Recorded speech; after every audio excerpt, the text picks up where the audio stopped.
Bokeror, Chag Sameach, Chag Chanukah, Sameach, pour les lumières, Bezrat Hashem, pas simplement sur la Chanukah, mais sur tous les cœurs juifs. On est Bezrat Hashem, beaucoup de bonnes nouvelles en ce jeudi 26 du mois de décembre et 25 du mois de Kislev, le 25 Kislev, jusqu'à, vous avez compris comment ça se passe. Ils ont fait le 25 Noël, le 25, nous on a le 25, mais bien avant, bien sûr. On a combien de jours? 8 jours. Et jusqu'à... Ah, je sais que je suis en plein cours, tu veux me voir, ça ne te dérange pas. C'est comme ça les Tunisiens, c'est qu'est-ce que tu fais? Je suis en train de parler, ils te parlent et tout. Voilà, maintenant c'est. Donc vous freinez jusqu'au 1er janvier, ça fait 8 jours. Comprenez? Okay. Oufren, shiur acheté aujourd'hui par Dina Messaouda Lévi pour la refoua shlema rapide et urgente de son frère, Chéri. Il ne s'appelle pas Chéri, c'est son frère Chéri. Chaim Issachar, non. Issachar. Moi je pense que c'est Issachar Lévi Ben Mouni. Sa sœur qu'il aime, Bezrat Hashem, de tout son cœur. Voilà un beau message. Bezrat Hashem Yotze Min Lev, Nichnas la Lev, à qui on souhaite Bezrat Hashem, Inachlam Amira, par le mérite de cette étude si importante qu'on va faire ensemble aujourd'hui. Bezrat Hashem Yitbarach, en ayant une pensée pour tous nos otages, Kol Chayalenu Votem, Kol Tsar Mutsuka, Kol Am Israël, Shieh Or Bechol Moshvotechem, comme le dit la Torah dans Shemot, que la lumière soit dans toutes les demeures. Amen. Je voudrais d'avoir acheté ce chiour. Alors, je voudrais vous poser encore une question blid. Vous me connaissez, je suis Nirkik ou blid. Donc, j'aimerais comme ça vous poser une question pour voir si vous avez... il marche le micro, c'est bon, je peux faire le cours? Ben oui, c'était le but de te demander. C'est bon? Yofi. Chazak, sans thèse, oui, c'est tout. Si je vous pose une question, j'aimerais vraiment voir si vous avez un petit peu de réponse à donner avec l'aide d'Hachem. Qu'est-ce que voulaient les Grecs dans leur guerre sur Israël? Je répète la question, d'après vous, et c'est ce qu'on va développer aujourd'hui. Qu'est-ce que voulaient les Grecs faire d'Israël dans cette guerre? Qu'est-ce qu'ils voulaient dans cette guerre exactement? Est-ce que vous pourrez me le dire? Non. Oui, mais l'assimilation, c'est comme tu manges l'épluchure de l'orange. Le fruit, c'est quoi? Tu as raison, ils voulaient nous assimiler. Mais c'est pas tout à fait juste. Par exemple, Aristote avait du respect pour la Torah. Il disait, il n'y a pas de problème que les Juifs à Torah, mais qu'ils ne se prennent pas pour des gens supérieurs. On le met à côté de mes livres, sur la même étagère. Tandis que nous, la Torah, elle est au-dessus. La Torah est au-dessus de toutes les sciences et de toutes les connaissances. Et c'est la première religion monothéiste au niveau des dates, de façon commune. Az. Très bonne réflexion, Michael. D'ailleurs, je te remercie, c'était très bon. On a commandé chez toi hier, Bella. Bonne pizza, franchement, on a dévoré. Par contre, c'était Chametz. Non, c'est pas grave. Chametz, c'est parce que c'est Pessah. Nous, est-ce qu'il y en a un qui pourrait me donner, professeur, quel était le principe fondamental de la guerre des Grecs? Est-ce que vous avez la réponse? Non. Alors on va y répondre parce que je vois que personne n'a de réponse. C'est l'assimilation. Non, ça on a déjà répondu. C'est l'épluchure de la réponse. Ça fait partie de la réponse, mais ça en est l'épluchure. La guerre entre le matériel et le spirituel. Oui, ça aussi c'est la queue de l'épluchure. C'est bizarre la question quand même. Mais c'est une question simple. C'est la raison pour laquelle vous allumez des bougies tous les soirs. Hein, donc, qu'est-ce que voulaient les Grecs? Est-ce qu'il y en a un qui a une réponse ici? Mais nous éliminer. Nous éliminer, absolument pas. C'est faux. Ils ne voulaient pas nous éliminer et ils ne voulaient pas à la base nous empêcher de pratiquer la Torah. C'est parce qu'on a refusé de les suivre qu'ils nous ont interdit la Brit Mila, Shabbat et Rosh Chodesh. Ne confondez pas tout. Donc il n'y a pas de réponse. Obscurcir les yeux. Obscurcir les yeux. Si on a des philosophes ici. Obscurcir Khalé. Oui, c'est une façon de dire les choses. Ça aussi, ça fait partie du trognon du fruit. Vous avez raison dans tout ce que vous dites. Ce que vous donnez comme réponse est valable. Mais ce n'est pas le centre de la raison principale de ce que voulaient les Grecs. La différence de philosophie de la vie. Alors oui, mais ça, c'est le titre. Donne-moi le développement de Doralienne.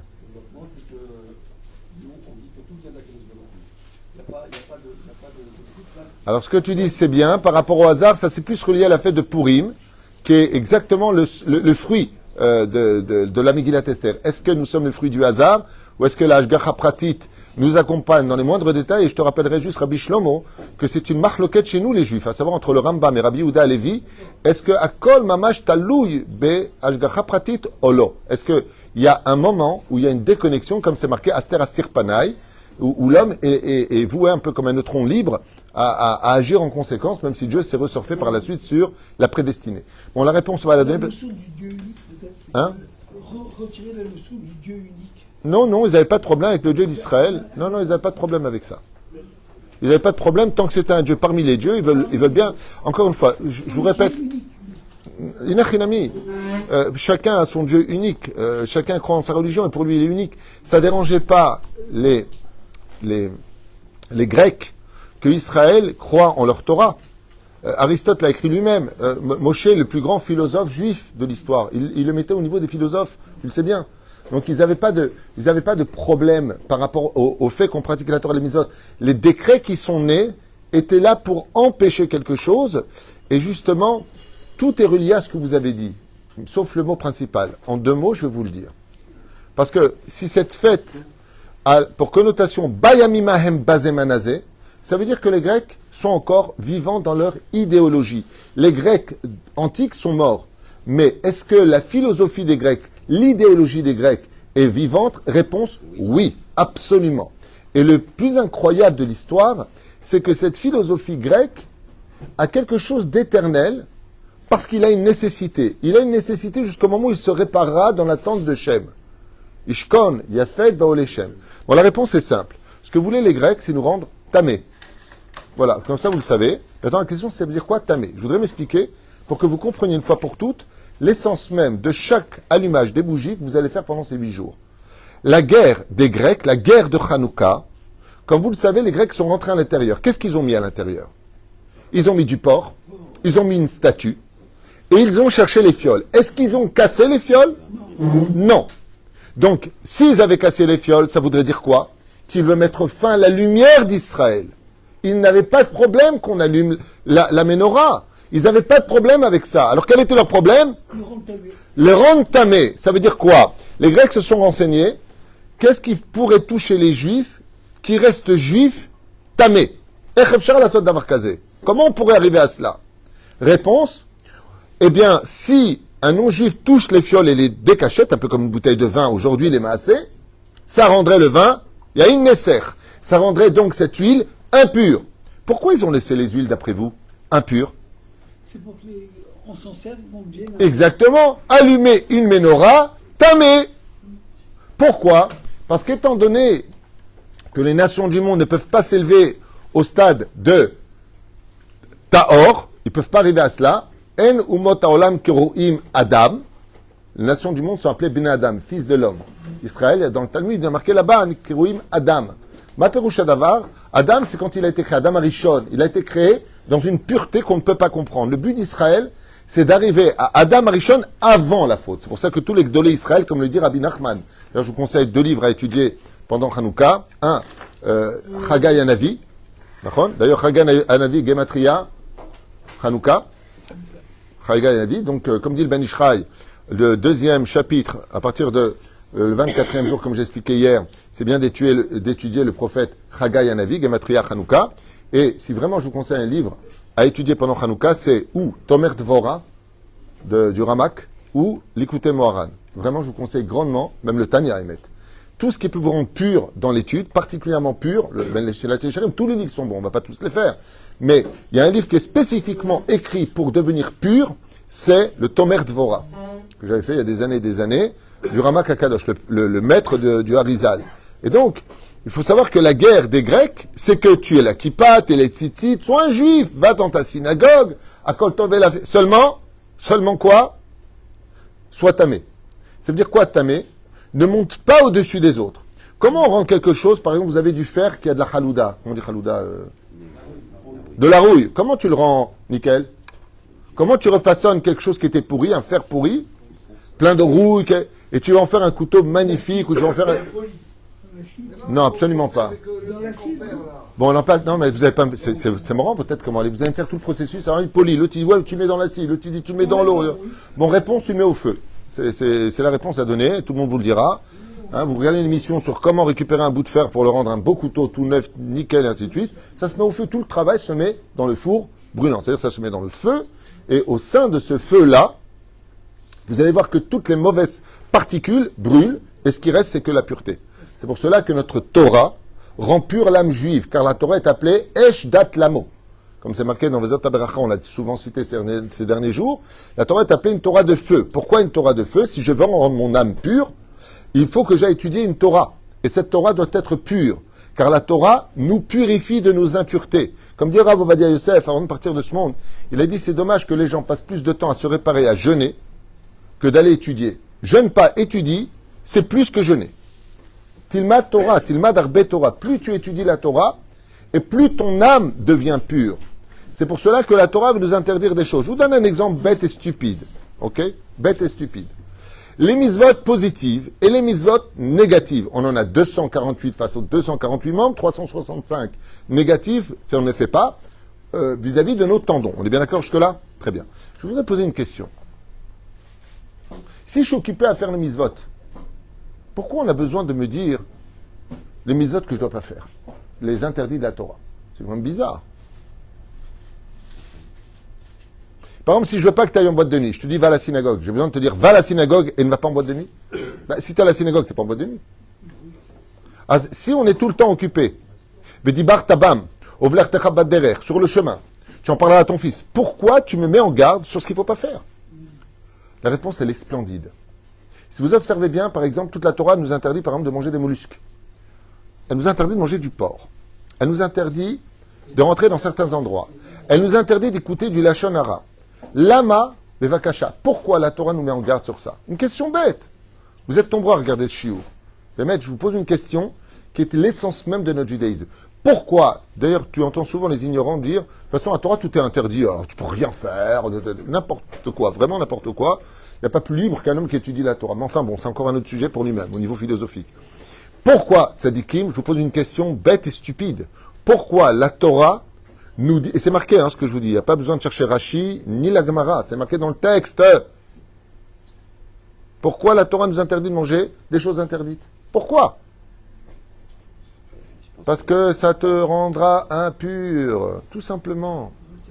Tu sais pourquoi la Torah t'interdit d'écouter du Lachon Hara? Je vous pose une question.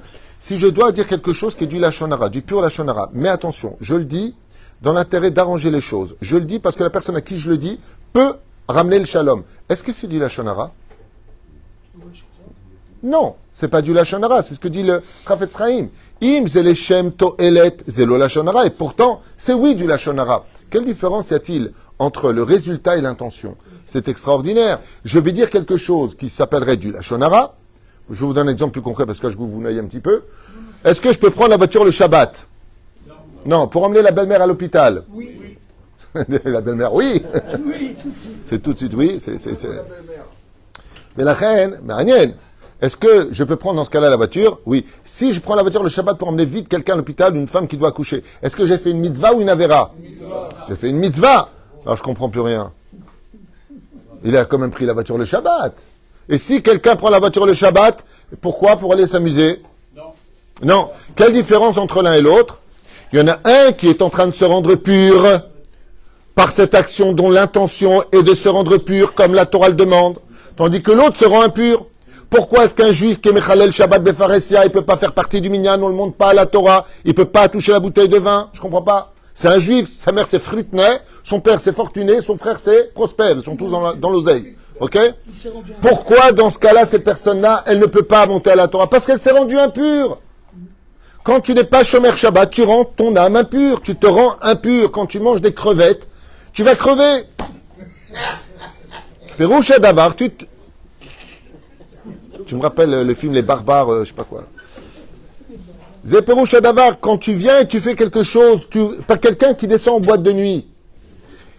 Dans l'absolu, regardez bien, moi j'ai un groupe de filles qui m'a dit, voilà, nous on va des fois en boîte, mais on fait rien, on se met de côté, on boit un verre entre filles, on ne parle même pas avec les garçons, ils ont fait une yeshiva là-bas, ok? Ils ont fait un séminaire, je sais pas ce qu'ils ont fait. Alors, où est le problème d'y aller? Je dis, mais il n'y a aucun problème. Il n'y a aucun problème. Je lui dis, est-ce que tu étudies un petit peu au niveau scientifique ce qui se passe au niveau des molécules? Mais je ne comprends pas. Je lui dis, est-ce que tu rentrerais dans un étang qui est stagné, vert, dont l'eau est verte, où il y a beaucoup de bactéries? Elle m'a dit non. Je sais pourquoi. Bah, s'il y a des bactéries, si tu as une plaie, un truc, c'est foutu, quoi. Pourtant, c'est de l'eau, c'est un étang. Il n'y a pas de problème. Pourquoi tu ne rentrerais pas dans une espèce de lieu, dans une espèce d'eau sale? Je dis, parce que c'est sale, parce qu'il y a des microbes. Je dis, mais c'est de l'eau. Mais les microbes, tu ne les vois pas. Les molécules, tu ne les vois pas. Les bactéries, tu ne les vois pas. Elle me dit, ouais, mais si toi, tu les vois, bah, c'est sa réponse. Hein. Si toi, tu ne les vois pas, eux, ils te voient. Je lui dis, bah, c'est exactement ce qui se passe quand tu vas dans ce genre de lieu, même de côté, même si tu fais rien. Le problème, c'est que l'atmosphère que tu respires, il est tamé. Et tu respires du tamé. Et tu sais ce que ça fait? Ça fait que pas maintenant. Hein. Non. Dans 2 semaines, dans 2 mois, tu vas passer de la jupe au pantalon. Eh oui. Puis après, tu vas descendre à la plage mélangée. Doucement, comme un virus. Au début, on ne voit pas. C'est après qu'il attaque. Ce que voulaient les Grecs, c'est tout simplement nous rendre à un niveau qui était le leur, c'est-à-dire tamé. C'est pour ça qu'ils ont cherché à rendre impurs les fioles d'huile. Et pourquoi cette fête est si importante aux yeux de Dieu? Vous savez que nos Chachamim nous disent que la fête de Hanouka est attendue par Hachem, c'est-à-dire dès que sort la sortie des étoiles. Pourquoi c'est important d'allumer à ce moment-là? Le roi des rois t'attend. Quand tu fais monter cette femme, pas les anges, pas les mondes supérieurs, pas le Olam Haba, Dieu lui-même, Chaviva me'od mitzvat adlakat nerot Hanouka be'ene kudsha berichu. Comme ça dit le Zohar Kadosh, comme ça dit le Shulchan Aruch, comme ça rappelle le Mishnah Brura. Kama chashuva adlakat nerot Hanouka. Pourtant, tu viens, t'allumes, sur Shoati, bon, ça va, t'as dit 2 brachot, tu peux pas me pondre un œuf. Chouva, mamash pshuta. C'est pas le fait d'allumer une bougie, Dieu n'en a rien à faire de ta flamme. C'est que le symbolique du rallumage de la Hanouka, c'est de rééduquer le tamé à redevenir tahor. C'est d'éduquer l'impur à devenir pur. Et cette transformation, d'être capable de rendre l'impur pur, c'est le travail principal pour lequel nous avons reçu la Torah au Har Sinaï. Nous étions au 49e palier d'impureté. Qu'est-ce que ça vient nous apprendre? Qu'est-ce que voulaient les pharaons? Bien avant les Grecs. Ils voulaient tout simplement qu'on soit impur. Parce que si tu es impur, qu'est-ce que tu vas gagner? Moshe, il dit, Rabotaï, on sort de la galoute. Ça y est, c'est bon. La Géoula est arrivée. Qu'est-ce qu'on dit 80% des enfants d'Israël? Non. Pourquoi? Ils étaient tellement impurs qu'ils ne sont plus capables de voir l'objectivité de la vérité. La vérité, ils ne la voient plus. Oh, ça va, les religieux, vous êtes de toute façon... il a entendu une nouvelle, une secte au Guatemala, là, Starb. Je ne sais pas d'où ils sortent là-bas. Là. Vous savez? Regardez les religieux. Tu parles d'une secte qu'on ne connaît même pas, même pas qui est juif, qui n'est pas juif là-bas. La matamère votanou. T'as chopé un pédophile avec une kippa sur la tête, ce ne sont pas qu'il est religieux. Hein. Les religieux. Ces gens qui parlent comme ça, vous les religieux, ouais. Qu'est-ce qu'on dit à Pessar 2 dans l'Arba Banim d'Ibra Torah? Dans les 4 enfants. Oui, il fait partie du rachat. Qu'est-ce qu'il dit le rachat? Ulfi shotzi et atzmo minaklal kafar baikar. D'où est-ce qu'on sait que le rachat il est tamé? Il s'est retiré de la pureté du peuple d'Israël. Comme le dit le Maharal de Prague. Surtout avec Israël. La nation juive, elle est théora. On peut trouver une personne juive tamée, mais on ne peut pas trouver la nation d'Israël tamée. C'est impossible. Quand Dieu nous a donné la Torah au Har Sinaï en tant que nation, il nous a donné un cadeau immuable, inchangeable et indestructible. C'est qu'en tant que nation juive, on est tahor. C'est pour ça qu'une personne rachat, Rabbi Shlomo, qui vient prier dans une bête à Knesset, il y a du monde. Est-ce que sa prière est reçue devant Dieu alors que lui, il est rachat? Mais il vient à la synagogue avec le tzibour prier. Est-ce que sa prière est reçue? Je pense que oui. Vadasheken tzibour. C'est-à-dire qu'il met le Vereshaïm. Le Zohar Kadosh du Shulchan Aruch le dit. Si tu viens prier à la bête à Knesset, en tfila. La Gemara Masechet Berachot. Nishma'at el bête à Knesset. Pourquoi? Bekoach tzibour. C'est-à-dire le fait qu'on soit tous unis. La Gdusha, c'est la lumière qui est capable de donner enfin de la clarté dans l'obscurité de l'autre. L'autre, il est obscur. L'autre est obscur. Prenons un exemple bête et stupide. Allons plus loin que les Grecs. Vous avez tous entendu parler de celui qu'on appelle dans la Gemara le fils de Dieu. Bien sûr? Non, pas l'autre, enfin soyez sérieux. Soyez sérieux, ça. Rabbi Ishmael ben Elisha. Vous ne savez pas? Béni. On le chante même le Shabbat. Hein, Rabbi Shmuel, t'as charret zenachon? Tania de Rabbi Ishmael. Rabbi Ishmael ben Elisha. Hein? C'est Il va dire Yaakov Shwiki. c'est le fils de Elisha le prophète. C'est le fils d'Elisha. Non. Pas Elisha qui est l'élève de Elianavi. Bezrat Hashem. Qu'est-ce qui se passe? C'est Morisot. Vérotaï Verabotaï, il y en a un qui s'appelle Ishmael Cohen Gadol. Vous savez comment est né ce grand personnage? Qui est d'ailleurs mort en tant que deuxième des 10 martyrs.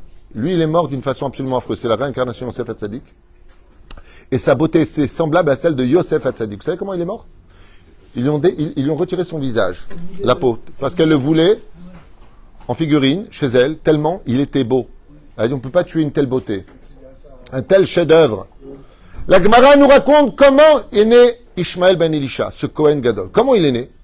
Sa mère, quand elle est sortie du mikvé pour se rendre pure, comme je vous ai dit tout à l'heure, l'impureté est une nécessité, car l'impureté engendre la pureté. Il faut que la femme soit d'abord nida avant de pouvoir donner la vie à un enfant qui est pur. Donc c'est pour ça que les Grecs ont une nécessité, comme on l'a expliqué ce Shabbat. Ils ont une nécessité dans leur impureté, à la condition où je transforme cette impureté en pureté. C'est le but du peuple d'Israël. Et pour cela, qu'est-ce qu'on a? La Torah. Quand est-ce qu'une femme m'est permise? Quand je l'ai sanctifiée à Re'at Mekudeshetli, là je peux la toucher. Mais tant que j'ai pas dit cette phrase avec la bague à lui mettre au doigt, elle est Tmea Ali. Elle est impure pour moi. C'est pas qu'elle est interdite. Quand un homme touche une femme qui n'est pas sa femme, on se fait la bise, Ginette. Quand tu viens de te rendre impur, que tu le veuilles, que tu le veux pas, que tu vois pas. La Torah, quand elle te dit Shomer Negia, c'est Shomer Negia. Si on avait des yeux pour voir le Alen Velo Alechem, comme Baba Meir, vous avez entendu parler de Baba Meir, le fils de Baba Saleh. Je racontais dans sa biographie, il y a marqué qu'une fois il arrive à l'aéroport Ben Gurion. Il arrive devant l'entrée, il s'est évanoui. On lui a apporté une chaise dans une bouteille d'eau. Baba Meir était, c'est à l'époque il y avait beaucoup de respect pour les rabbanim, c'est pas comme aujourd'hui, il y avait beaucoup de respect pour les tzadikim. Tout de suite, ils l'ont apporté, ils l'ont emmené. On le met à droite, il s'évanouit. On le met à gauche, il s'évanouit. On l'a ressorti dehors, il a commencé à respirer. Lama, à son époque, Baba Meir, à son époque, il habite à Beersheva, le fils de Baba Saleh. Il a dit, je peux pas, vous voyez pas toute la touma à l'intérieur? Vous voyez pas, vous arrivez à respirer? Il était choqué. Il étouffait à l'intérieur.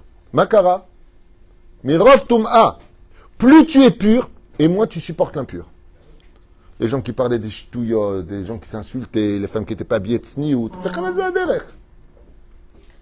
Une fois, on raconte que le Baal Shem Tov Zecher Tzadik Kadosh Ibracha, il arrive dans une bête Knesset, il se met à 4 pattes pour rentrer à la synagogue. On lui a dit, c'est pas une mosquée.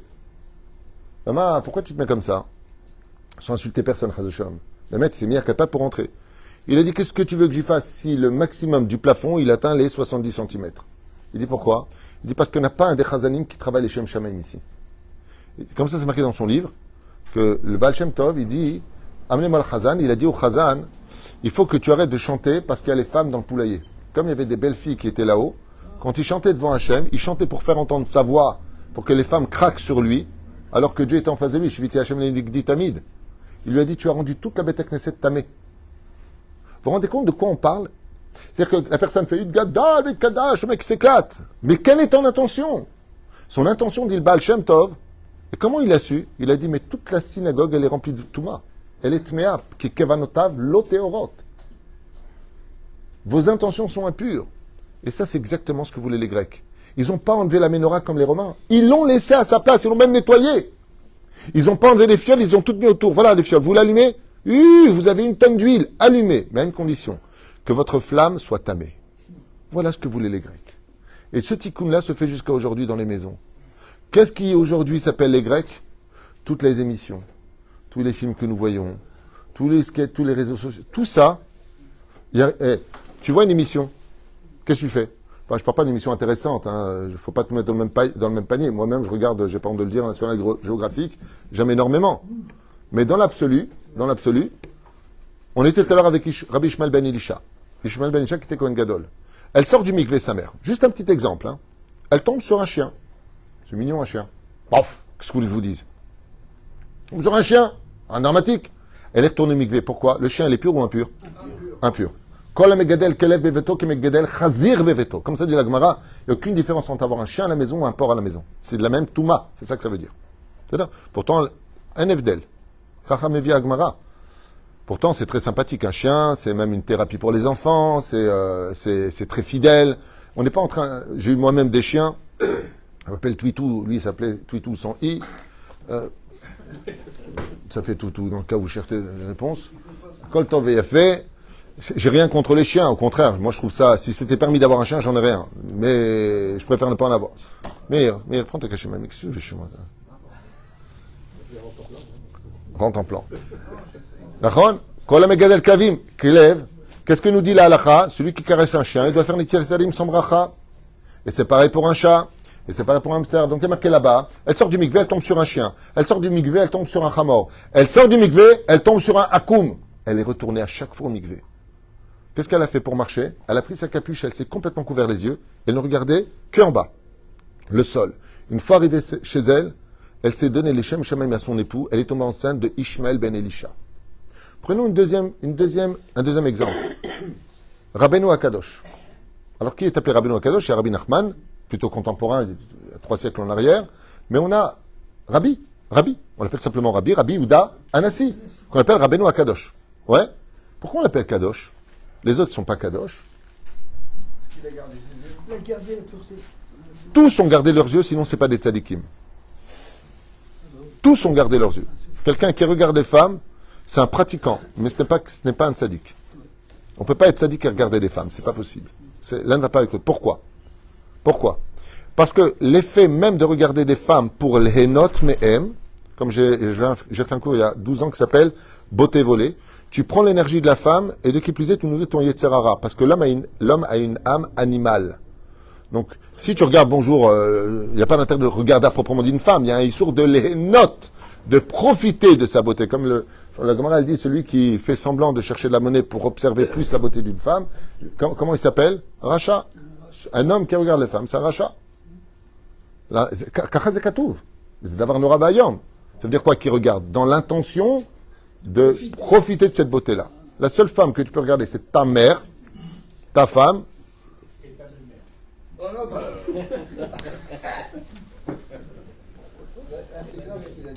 Rabbi Ouda Anassi n'a jamais descendu les mains en dessous de la ceinture. Vous savez pourquoi? Parce que là-bas sortent tes excréments et l'urine. Les olam, l'ori de tiadav. C'est pour ça qu'il y a le minac de mettre une ceinture. Comme ça, nous dit Agmara. Maya inyan shel Rabbeinu Akadosh. En quoi il était kadosh? Il n'a jamais descendu. Je ne sais pas comment il faisait. En tout cas, il s'est débrouillé. Et comment c'est qu'il était très propre contre toute attente? Tout simplement parce que Rabbeinu Akadosh, la source, comme l'explique Rabbi Pinchas ben Yair, la source de la Kedusha, c'est la propreté.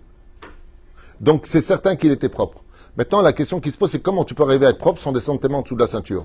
La réponse est très belle. Vous savez c'est quoi la réponse? Molichin mashamaim et adam lifirit sonotav. On emmène un homme à réussir ce qu'il veut vraiment au fond de lui. Tu veux être pur? Ouais? On te rendra pur. Tu veux être tamé? On te rendra tamé. Étant donné que lui, sa kavana, c'était d'être extrêmement kadosh. Et comment elle a fait?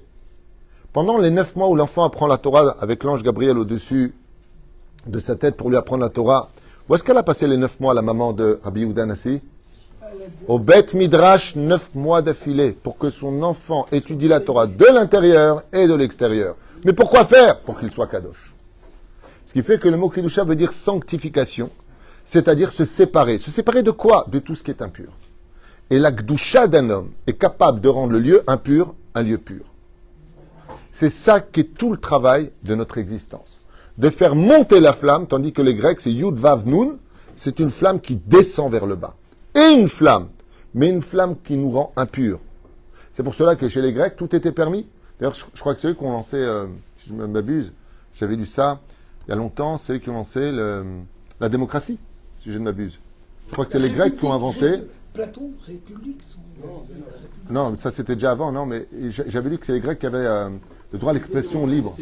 C'est ça? On a un philosophe, donc professeur de philosophie.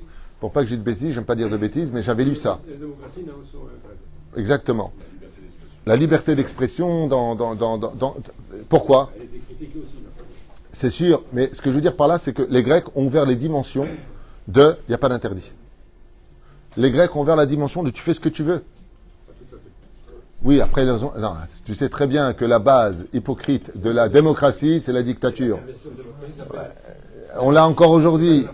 Oui, mais on l'a encore aujourd'hui au nom de la... par exemple, je donne un exemple. Le mec est homophobe. C'est de la démocratie? Non. T'as pas le droit, donc c'est de la dictature.